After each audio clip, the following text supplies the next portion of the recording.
प्रगतिशील शिक्षा में बच्चों को किस प्रकार से देखा जाता है। और ये क्वेश्चन किस एग्जाम में आए हुए हैं वो भी सारी डिटेल आपको मिलेगी। सीटेट 2019 लेवल फर्स्ट का ये क्वेश्चन है। पहला ऑप्शन है खाली स्लेटों के रूप में, दूसरा है छोटे वयस्कों के रूप में, तीसरा है निष्क्रिय अनुकारकों के रूप में, या सक्रिय अन्वेषकों के रूप में। तो अब आप देख सकते हैं आपका टाइम जो है स्टार्ट हो चुका है। आपको 30 सेकंड मिलेंगे साथियों। प्रगतिशील शिक्षा में बच्चों को किस प्रकार से देखा जाता है यह आपको बताना है 4 विकल्पों में से। खाली स्लेटों के रूप में, छोटे वयस्कों के रूप में, निष्क्रिय अनुकारकों के रूप में, या सक्रिय अन्वेषकों के रूप में। तो साथियों जल्दी से कमेंट कर दीजिए कि पहले क्वेश्चन का राइट आंसर क्या रहेगा। जल्दी से कमेंट कर दीजिए। जी हाँ दोस्तों, इसका राइट आंसर आपका जो रहेगा, टाइम बिल्कुल आपका पूरा हो चुका है, और इसका राइट आंसर साथियों क्या रहेगा, सक्रिय अन्वेषकों के रूप में प्रगतिशील शिक्षा में बच्चों को देखा जाता है। तो डी ऑप्शन आपका करेक्ट आंसर रहेगा प्रश्न नंबर 1 का। चलिए दूसरे क्वेश्चन की ओर बढ़ते हैं। लेव वाइगोत्स्की के अनुसार अधिगम क्या है। साथियों टाइम स्टार्ट हो चुका है। लेव वाइगोत्स्की के अनुसार अधिगम क्या है। एक अनुबंधित गतिविधि, एक सामाजिक गतिविधि, एक व्यक्तिगत गतिविधि, या एक निष्क्रिय गतिविधि।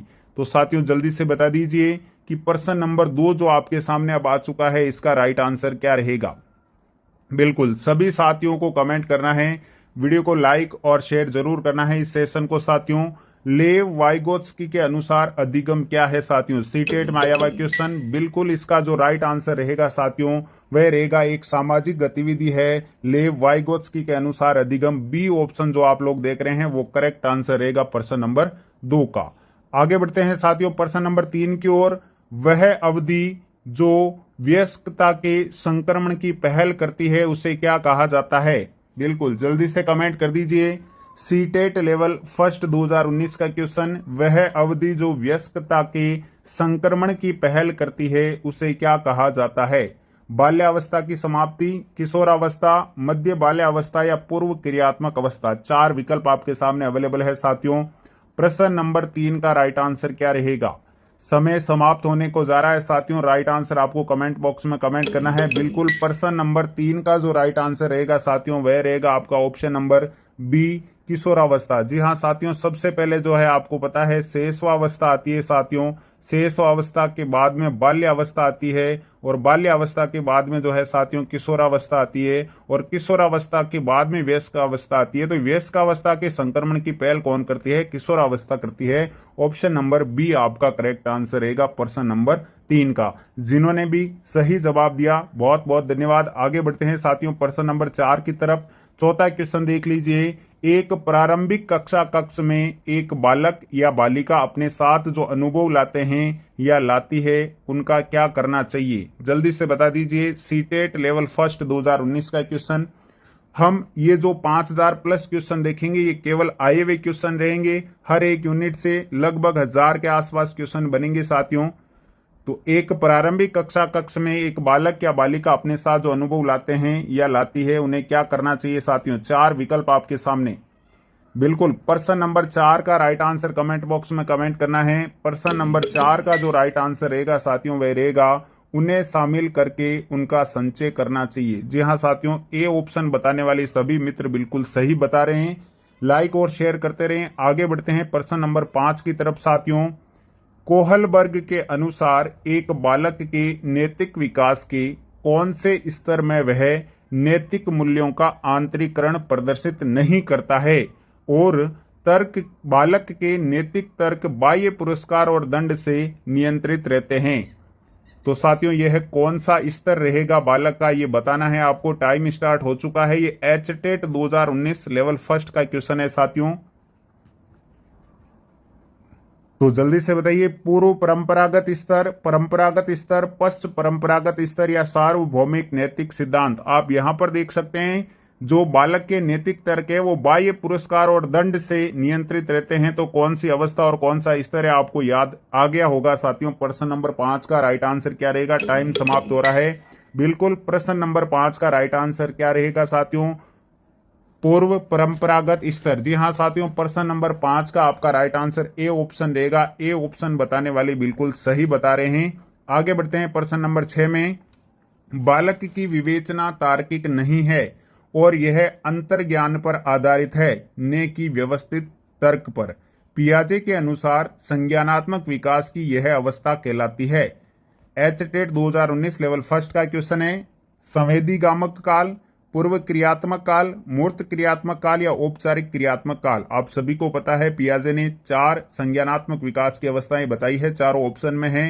बालक की विवेचना तार्किक नहीं है और यह अंतर्ज्ञान पर आधारित है, न कि व्यवस्थित तर्क पर।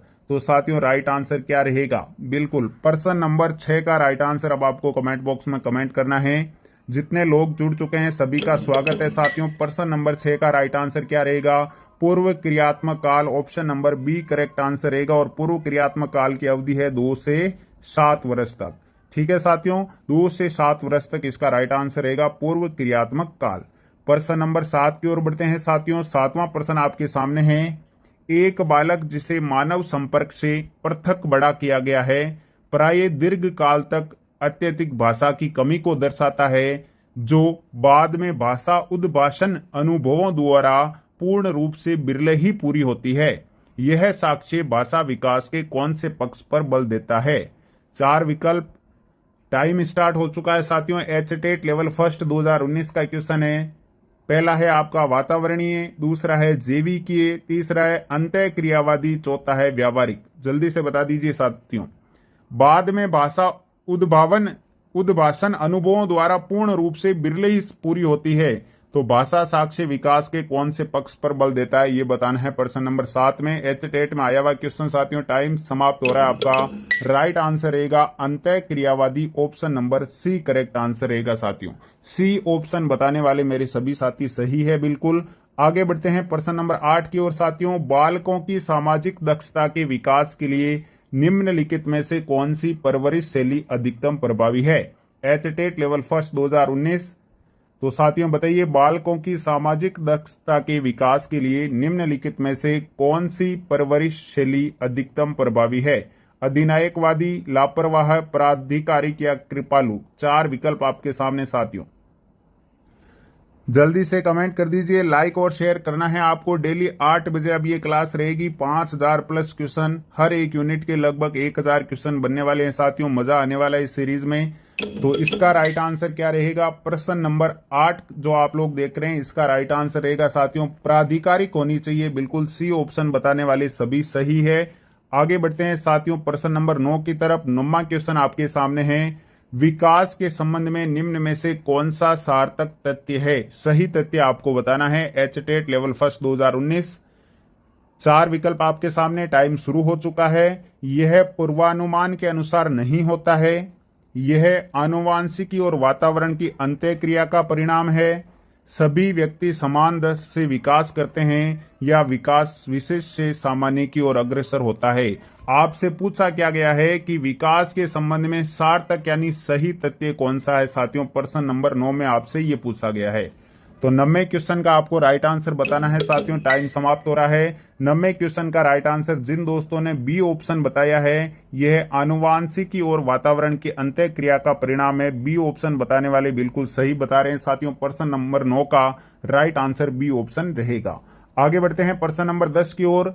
चॉम्स्की के अनुसार भाषा अर्जित करने की एक अंतर्जात क्षमता है जो मानव को जैविक वंशागति के फलस्वरूप प्राप्त अद्वितीय क्षमता है को क्या कहा जाता है? टाइम शुरू हो रहा है साथियों। राइट आंसर बताना है आपको। चॉम्स्की ने भाषा विकास का सिद्धांत दिया था, आप सभी को पता है। एलपीडी की जो उन्होंने संकल्पना दी थी साथियों, और उन्होंने कहा था कि भाषा जो है वो जन्मजात होती है साथियों। भाषा अनुकूलन श्रेणी, भाषा अर्जन तंत्र, भाषा स्वीकार्य इच्छा या भाषा ज्ञान। राइट आंसर क्या रहेगा साथियों 10वें क्वेश्चन का? बिल्कुल प्रश्न नंबर 10 का राइट आंसर अब आपको कमेंट बॉक्स में कमेंट करना है। 10वें का राइट आंसर क्या रहेगा साथियों? भाषा अर्जन तंत्र। बिल्कुल राइट आंसर रहेगा साथियों भाषा अर्जन तंत्र, ऑप्शन नंबर बी बिल्कुल करेक्ट आंसर रहेगा प्रश्न नंबर 10 का। वीडियो को लाइक कर दीजिए। आगे बढ़ते हैं 11वें प्रश्न की ओर। 11वां प्रश्न आ चुका है स्क्रीन पर। विकास के पक्ष जैसे कि शारीरिक, संज्ञानात्मक, सामाजिक और संवेगात्मक निम्न में से कौन सी प्रक्रिया से संबंधित विकसित होते हैं? HTET 2019 level first. पृथकता से, आंशिकता से, यादृच्छिकता से या समग्रता और साकल्यता से।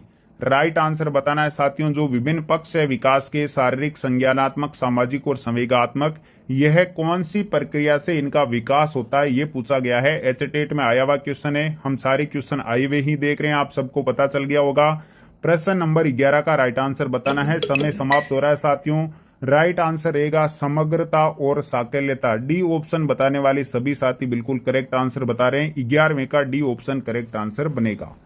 प्रश्न नंबर 12 की ओर चलते हैं साथियों। वाइगोत्स्की के अनुसार वह कार्य जो बालक के स्वयं के लिए अत्यधिक कठिन है परंतु किसी प्रौढ़ और अधिक कुशल साथी की सहायता से करना संभव हो, क्या कहलाता है। टाइम शुरू हो रहा है साथियों। एचटेट में आया हुआ क्वेश्चन है, बताइए जल्दी से। बालक के स्वयं के लिए तो कठिन है कार्य, लेकिन प्रौढ़ और अधिक कुशल यानी अपने से बड़ों की सहायता से वो उस कार्य को संभव बना लेता है, वह क्या कहलाता है। निर्देशिक सहभागिता, स्केप होल्डिंग, आसन विकास क्षेत्र या अंत व्यक्ति निष्ठा। राइट आंसर कर दीजिए जल्दी से। राइट आंसर स्टार्ट हो गए आने, बिल्कुल राइट आंसर बताइए जल्दी से। 12वें क्वेश्चन का राइट आंसर क्या रहेगा साथियों। उसे स्केप होल्डिंग कहा जाएगा, पहाड़ या ढांचा कहा जाएगा कि बच्चा स्वयं उस कार्य को करने में कुशल नहीं है लेकिन अपने से बड़े की सहायता लेकर उस कार्य को संभव बना लेता है, उससे सीख लेता है, उसे स्केप होल्डिंग कहा जाता है साथियों। बी ऑप्शन करेक्ट आंसर रहेगा प्रश्न नंबर 12 का। आगे बढ़ते हैं साथियों। प्रश्न नंबर 13 में लेव वाइगोत्स्की के अनुसार आधारभूत मानसिक क्षमताओं को मुख्य रूप से किसके द्वारा उच्चतर संज्ञानात्मक प्रक्रियाओं में बदला जाता है।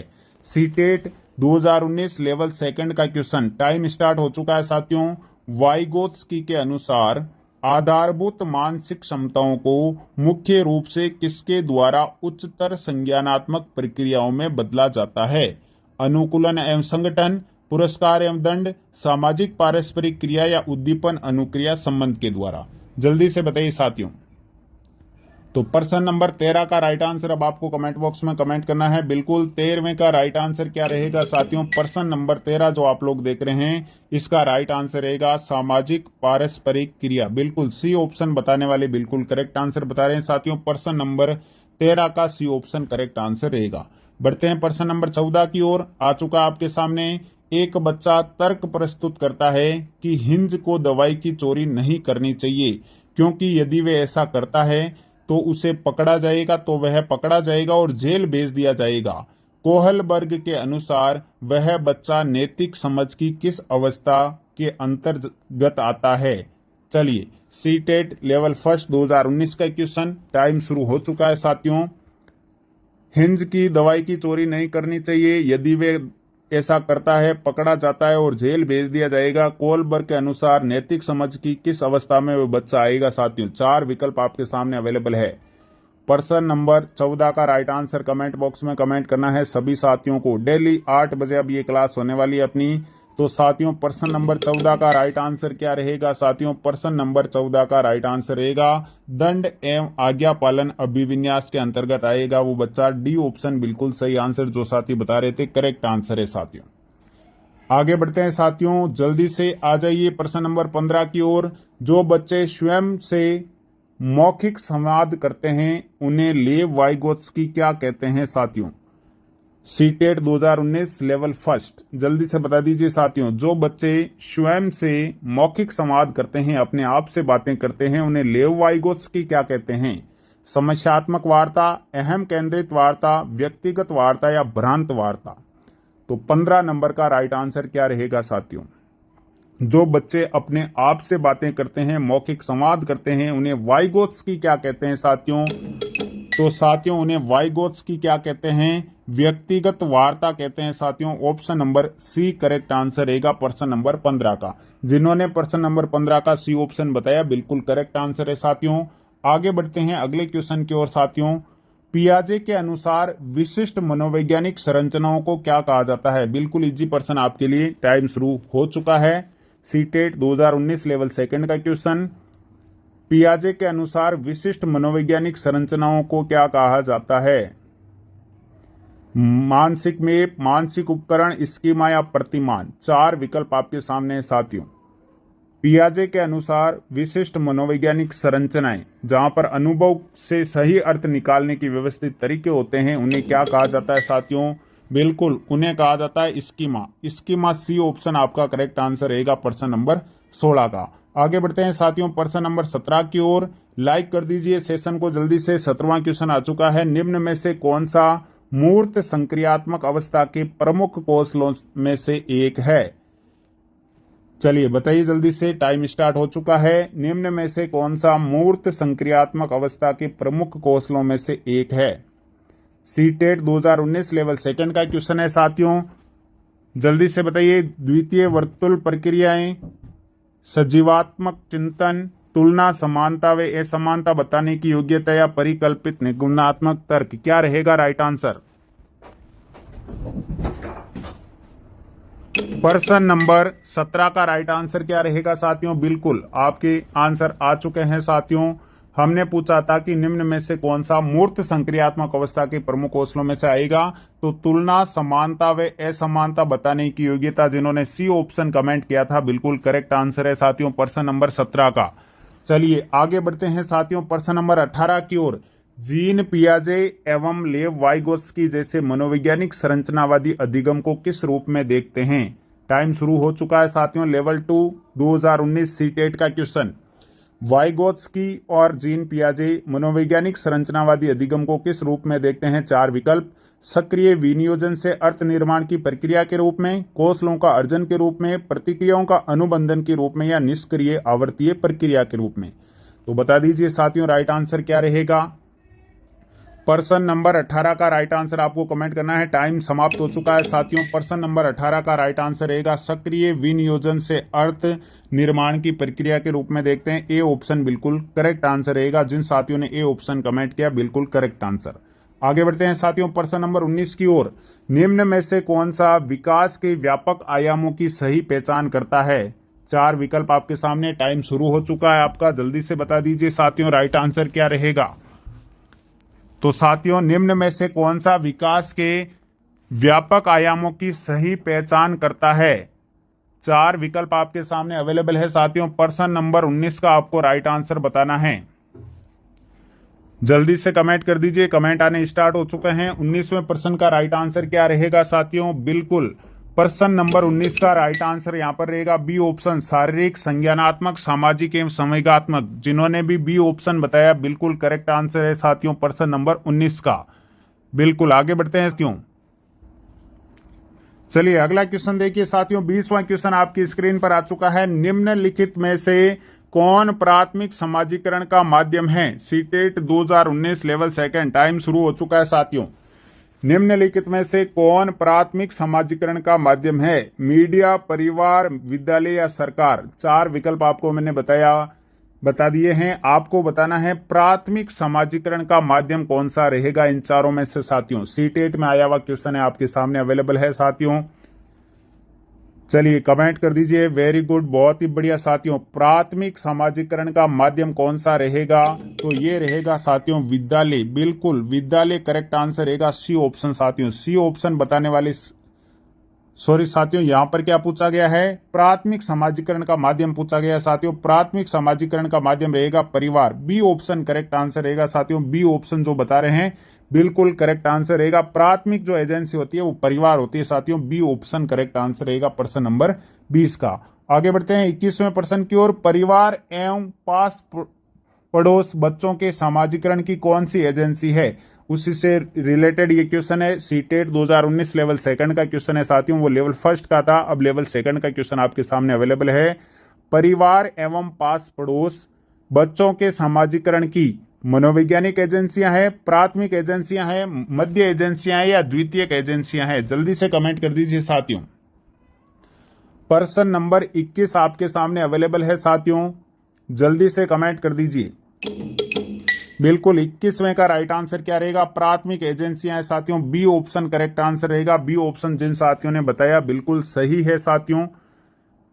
5000 से अधिक क्वेश्चन मैं आपको करवाने वाला हूं मनोविज्ञान के साथियों। 22वां प्रश्न आपके सामने अवेलेबल हो चुका है। संरचनावादी उपागम बताता है कि ... ज्ञान की संरचना के लिए अत्यंत आवश्यक क्या है? चलिए टाइम स्टार्ट हो चुका है। Level second 2019 CTET. संरचनावादी उपागम बताता है कि ज्ञान की संरचना के लिए अत्यंत आवश्यक क्या है साथियों, ये बताना है। विद्यार्थी का पूर्व ज्ञान, अनुबंधन, दंड या यंत्रवत याद करना। तो जल्दी से बता दीजिए साथियों, ज्ञान की संरचना के लिए अत्यंत आवश्यक किसे माना गया है संरचनावादी उपागम में, ये बताना है आपको प्रश्न नंबर 22 में। बिल्कुल कमेंट आने स्टार्ट हो चुके हैं, टाइम भी आपका समाप्त हो चुका है। विद्यार्थी का पूर्व ज्ञान यहाँ पर इंपॉर्टेंट रहेगा साथियों। पूर्व ज्ञान जितना अच्छा रहेगा, पूर्व ज्ञान के अकॉर्डिंग ही वो नए ज्ञान को ग्रहण करेगा। ए ऑप्शन बिल्कुल करेक्ट आंसर रहेगा प्रश्न नंबर 22 का। 23वें प्रश्न की ओर बढ़ते हैं साथियों। बड़ा क्वेश्चन आपके सामने है। नूर विद्यालय में अपना लंच बॉक्स लाना भूल गई तथा यह कहते हुए तान्या से उसका लंच साझा करने के लिए कहा, तुम्हें आज अपना लंच मेरे पास साझा करना चाहिए क्योंकि कल मैंने तुम्हारे साथ अपना लंच साझा किया था। लॉरेंस कोहलबर्ग के नैतिक विकास के सिद्धांत के अनुसार नूर का कथन अभिविन्यास प्रारूप को या अवस्था को दर्शाता है। सीटेट में आया हुआ क्वेश्चन है साथियों। अब आपको कमेंट बॉक्स में कमेंट करना है जल्दी से, टाइम स्टार्ट हो चुका है। नूर विद्यालय में लंच बॉक्स लाना भूल गई और तान्या से कहती है कि तुम्हें आज मेरे साथ लंच बॉक्स साझा करना है क्योंकि ये कल मैंने किया था। लॉरेंस कोहलबर्ग के अनुसार वह कौन सी अवस्था में है और कौन से स्तर में है साथियों, ये बताना है 23वें क्वेश्चन में। 4 विकल्प आपके सामने अवेलेबल हो चुके हैं, जल्दी से बताइए राइट आंसर क्या रहेगा। बिल्कुल 23वें के स्टार्ट आने हो गए हैं और टाइम भी खत्म हो चुका है साथियों। राइट आंसर रहेगा आदान प्रदान परंपरागत। बिल्कुल आदान प्रदान और परंपरागत स्तर है साथियों। डी ऑप्शन आपका करेक्ट आंसर रहेगा प्रश्न नंबर 23 का। डी ऑप्शन जिन्होंने भी बताया बिल्कुल सही है। 24वें क्वेश्चन की ओर बढ़ते हैं साथियों। बालक के विकास के संदर्भ में निम्न में से सत्य कौन सा कथन है। टाइम स्टार्ट हो चुका है। सेकंड ग्रेड 2019 का क्वेश्चन है साथियों। बहुत सारी जो विभिन्न भर्ती परीक्षाएं उनमें आए हुए क्वेश्चन ले रहे हैं। बालक के विकास के संदर्भ में कौन सा कथन सत्य है। पहला है विकास की गति बालक और बालिकाओं में एक समान होती है। दूसरा है विकास सामान्य से विशिष्ट की ओर अग्रसर होता है। तीसरा है विकास केवल आनुवांशिकता का परिणाम है। चौथा है विकास सतत प्रक्रिया नहीं है। तो बता दीजिए टाइम समाप्त होने को है। 24वें का राइट आंसर क्या रहेगा। बिल्कुल सही है। 24वें का राइट आंसर क्या रहेगा साथियों, विकास सामान्य से विशिष्ट की ओर होता है, अग्रसर होता है। ये कथन बिल्कुल सही है। बी ऑप्शन आपका करेक्ट आंसर रहेगा प्रश्न नंबर 24 का। टेलीग्राम रेवंतराज मैथमेटिक्स जरूर ज्वाइन कर लें। अगला क्वेश्चन आपकी स्क्रीन पर 25 नंबर। किशोरों के शारीरिक विकास के संदर्भ में निम्न में से कौन सा कथन असत्य है। चलिए टाइम शुरू हो चुका है। सेकंड ग्रेड 2019 का क्वेश्चन, किशोरों के शारीरिक विकास के संदर्भ में निम्न में से कौन सा कथन असत्य है। पहला मांसपेशीय ताकत में वृद्धि। दूसरा शरीर के अनुपात में कोई परिवर्तन न होना। तीसरा लैंगिक लक्षणों का विकास। चौथा है शारीरिक क्रियाओं और योग्यताओं में वृद्धि। तो बताइए 25 नंबर का राइट आंसर क्या रहेगा। असत्य कथन पूछा हुआ है। टाइम समाप्त हो रहा है साथियों। बिल्कुल 25 नंबर का राइट आंसर आ चुका है। शरीर के अनुपात में कोई परिवर्तन न होना, ये बिल्कुल असत्य कथन है किशोरों के लिए। बी ऑप्शन आपका करेक्ट आंसर रहेगा प्रश्न नंबर 25 का। जिन्होंने भी बी ऑप्शन बताया बिल्कुल सही है। आगे बढ़ते हैं 26 नंबर की ओर। किशोरावस्था में बालक अच्छे से तैयार होते हैं, दर्पण में अपने चेहरे को निरंतर देखते हैं तथा केवल अपने आप से प्यार करते हैं। फ्राइड ने किशोरावस्था की इस विशेषता को क्या कहा है। पीटीआई 2019 में आया हुआ क्वेश्चन है साथियों। अच्छे से तैयार होते हैं बालक, दर्पण में अपने आप को निहारते हैं और अपने आप से प्यार करते हैं। इसे फ्राइड ने क्या कहा साथियों, इस विशेषता को किशोरावस्था की को। हीरो या नायक की पूजा, आत्ममोह, समूह की प्रवृत्ति या लैंगिक प्रेरणा। बिल्कुल आप सभी को आना चाहिए क्वेश्चन, बिल्कुल इजी क्वेश्चन है।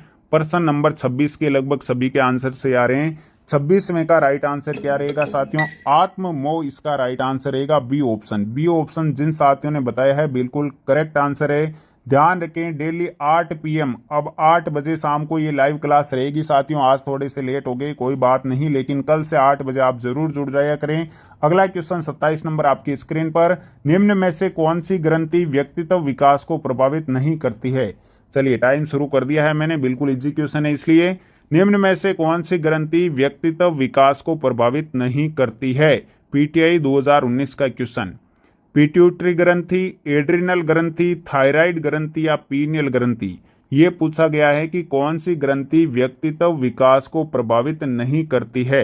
4 विकल्प मैंने आपको बताइए, राइट आंसर बता दीजिए जल्दी से। लाइक और शेयर जरूर करना है साथियों। टाइम हो चुका है समाप्त, अलार्म बज चुका है। बिल्कुल कौन सी ग्रंथि यहाँ पर विकास को प्रभावित नहीं करती है, तो पीनियल ग्रंथि प्रभावित नहीं करती है साथियों। डी ऑप्शन आपका करेक्ट आंसर रहेगा। जिन्होंने बताया डी ऑप्शन बिल्कुल करेक्ट आंसर है। आगे बढ़ते हैं, सेशन को लाइक और शेयर जरूर कर दीजिएगा। 27वां क्वेश्चन है, संगठन का आवश्यक सिद्धांत है। पीटीआई 2019 का क्वेश्चन, संगठन का आवश्यक सिद्धांत है धन कमाना, संगठन का नाम व ढांचा, विभागीय या रोजगार के अवसर। बिल्कुल थोड़ा सा हटके क्वेश्चन है, लेकिन आप सभी को कमेंट करना है कि संगठन का आवश्यक सिद्धांत क्या है। चलिए कमेंट कर दीजिए, लाइक कर दीजिए, शेयर कर दीजिए सेशन को। हर रोज रात को 8 बजे जब तक अपने 5000 से अधिक क्वेश्चन नहीं हो जाएंगे, ये सीरीज अब चलती रहेगी साथियों।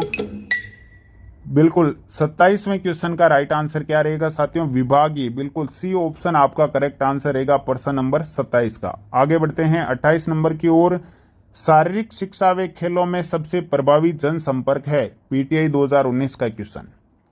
शारीरिक शिक्षा व खेलों में सबसे प्रभावी जनसंपर्क है अभिभावक अध्यापक सभा, गतिविधि प्रदर्शन, खेल प्रतियोगिता या दूरदर्शन कार्यक्रम। बता दीजिए राइट आंसर क्या रहेगा। शारीरिक शिक्षा व खेलों में सबसे प्रभावी जनसंपर्क क्या माना गया है? पीटीआई 2019 का क्वेश्चन है। राइट आंसर क्या रहेगा? समय हो रहा है समाप्त। चलिए साथियों, प्रश्न नंबर 28 का राइट आंसर रहेगा सी ऑप्शन, खेल प्रतियोगिताएं। बिल्कुल सी ऑप्शन जिन्होंने बताया बिल्कुल करेक्ट आंसर है प्रश्न नंबर 28 का। 29 नंबर में चलते हैं, पर्यवेक्षण का मुख्य ध्यान केंद्रित होना चाहिए किस पर? यह भी पीटीआई परीक्षा में आया हुआ है, 2019 वाली जो भर्ती परीक्षा हुई थी। पर्यवेक्षण का मुख्य ध्यान केंद्रित होना चाहिए, बहुत ही बढ़िया, जल्दी से बताइए। सीखने की स्थिति में सुधार पर, उपकरणों का प्रबंधन पर, प्रतिस्पर्धा कार्यक्रम पर या रिकॉर्ड्स का रखरखाव पर।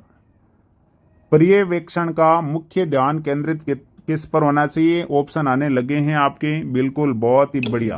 राइट आंसर क्या रहेगा साथियों? प्रश्न नंबर 29 का राइट आंसर रहेगा ए ऑप्शन, सीखने की स्थिति में सुधार पर ध्यान केंद्रित होना चाहिए। ए ऑप्शन बिल्कुल करेक्ट आंसर रहेगा। चलिए 30वें क्वेश्चन की ओर चलते हैं। वृद्धि निम्न कालों में से किस काल में सबसे अधिक होती है? 4 विकल्प आपके सामने। वृद्धि निम्न कालों में से किस काल में सबसे अधिक होती है? शैशव काल, बाल्यावस्था, प्रौढ़ावस्था या उपर्युक्त सभी। सबसे अधिक वृद्धि किस अवस्था में या किस काल में होती है, ये बताना है आपको 30वें में। कमेंट करें जल्दी से। चलिए कमेंट आने स्टार्ट भी हो चुके हैं। राइट आंसर भी आ रहा है। करेक्ट आंसर क्या रहेगा साथियों? प्रश्न नंबर 30 का बिल्कुल बिल्कुल बिल्कुल जो वृद्धि है वो जो है शैशव काल में सबसे अधिक होती है, शैशव अवस्था में। ए ऑप्शन आपका करेक्ट आंसर रहेगा प्रश्न नंबर 30 का। तो साथियों आज हमने कुल 30 क्वेश्चन देखे और 30 में से आपके कितने सही हुए